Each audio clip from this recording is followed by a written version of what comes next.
With the upcoming release of the next Achroma expansion come the Unlimited Edition cards. These are the final versions of all existing cards that are the best they can be. They are perfectly balanced as they should be, which means that some of the first edition cards that you own have changed. So I'm going to quickly go through all of the changes in Achroma, some little, some quite big. So let's take a look.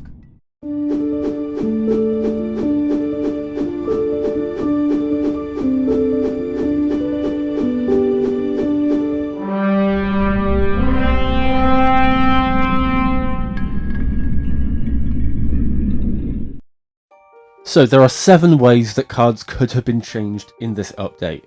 The ability can change, the ability can be reworded, so it stays the same, but it makes it slightly more consistent with other cards, and it makes it easier to understand. Some cards have been upgraded to heroic status. All of the cards have had their shard colour order changed to be consistent with Darnakusk, a legendary dragon from the Dracoplanum, so all cards will have the same colour order in their hex as that. So as I said before, ability update with consistency. This is mainly prevalent with resolve effects. I'll get onto that in a second. Card subtypes have been added for objects and actions. So objects are no longer called objects of power. They can be like object, weapon, or so on and so forth. And actions have subtypes as well, so they can be like actions, spells. Okay, this is for future cards which may affect certain subtypes of cards. So gives us a broader depth of how Achroma can be played in the future. And some of them have had just simple spelling and grammar fixes because the grammar was wrong on them. It could be a bit embarrassing, I don't know. So let's start things off with Curdle Hill. And I'm going to put a load of cards on the screen now. These cards have been slightly reworded. They do exactly the same thing as they did before, but now the wording has changed to make it more easier to understand. None of the cards in this set have been upgraded to heroic status. They are all heroics are staying the same. None of them have been demoted either, so that's good. And in terms of changes, we've got quite a few. So starting things off with Sorcerer Petharius, the resolve in his ability has been changed to be his natural resolve, so Steel X. All of the changes to be natural resolve, so the plus or minus X, plus X or minus X, have been changed to be in line with Spyro Tratorius from the Spiratoplanum, just to get a layer of consistency in. This is the same with the Magus Elite Detective, who's had the same change, and the Curdle Cave. Moving on, we've got the Magus Elite Enforcer. His ability has been changed, so instead of his shard value increasing when he attacks, his strength now increases when he attacks. Murky Mana has been entirely changed. The ability has been changed to Reveal, and it's now a one-time action. Reveal being a new keyword, meaning you turn over the top card of your deck until you find one that meets the criteria. The first one, and that's what you get instead of find. This also means it's less prevalent to be able to get your legendary card out first, so you can't find your Isidora that quickly. Chief Detective Cronus, the ability has been changed, so it's now every other Magus Elite, and a +3 has been added to their natural resolve, just so it becomes more obvious that Cronus was included in her ability before. Delilah Crockett's ability is now a one-time action, so before it didn't say action before it, but now it does. And Silent Thicket, although this doesn't seem like a big change, because if you're in the Discord, you'll know that the claim in their ability was never a thing. Like, it was a mistype, I guess.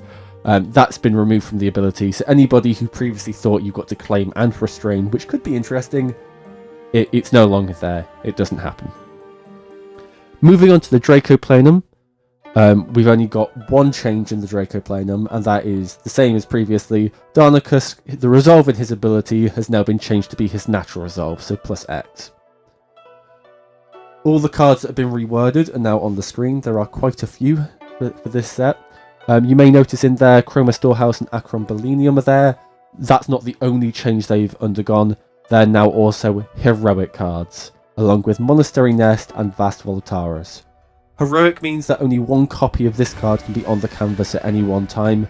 So if you were to copy it with like a double trouble or whatever, you have to erase the duplicate now. So you can only get one of them per canvas. Updates the game, makes it a bit interesting. Moving on to Flutterby. Flutterby is seemingly perfect, I'd say. They have no changes to the cards. No cards have been updated to Heroic, and only 5 cards have been reworded. Now, you may notice Fleabee is there. That's not included on the list they published on their website. I've only included this here because the can't in its ability became cannot. I think I've included another card like this. That's a grammar update. I don't know. I was picky when I was looking through my cards for this. Some other cards that have had grammar updates won't be on this list. That's just because I didn't spot them, and I'm too lazy to go back through all 200 cards to double check them. Moving on to our final region, the best region, Wishwell. We've got quite a few changes here, not as much as Curdle Hill, thankfully, but Chiefess Astrid of Lakringi has now been given a +2 resolve. Gil has had the +4 removed from ability and changed to natural resolve. Same with Solvig, who had the Steel 2 removed from the ability and changed to natural resolve. And Torstein the Mighty and Torstein's Gauntlet basically have the same change. Instead of it saying like +1 for each character and location, it's now been changed to a +X in its natural resolve. In terms of reworded cards, we've got 4 reworded cards. I'll quickly go through them because I like Wishwell. Hold a Tail Whip, Imbued in the Forges, Lakringi Way, and Fishing Dock have basically been further clarified in their abilities. Now, in terms of Heroic, we've got 4 Heroic cards here that have been updated. Wishwell Market Stall, Lakringi Gardens, Rascavi Falls, who was also reworded, by the way. I forgot to mention that a second ago. But also Norso Totem. Now, Norso Totem I don't really understand here. Because on the database, it doesn't say Heroic Location, but in the card I have in my hand right now, it does say Heroic Location. So, I'm guessing this is just a clarification on the database that the card was incorrectly put as an image. Because I've got the Heroic card in my hand. So it doesn't feel like it's been changed. But either way, it was included on the card change list.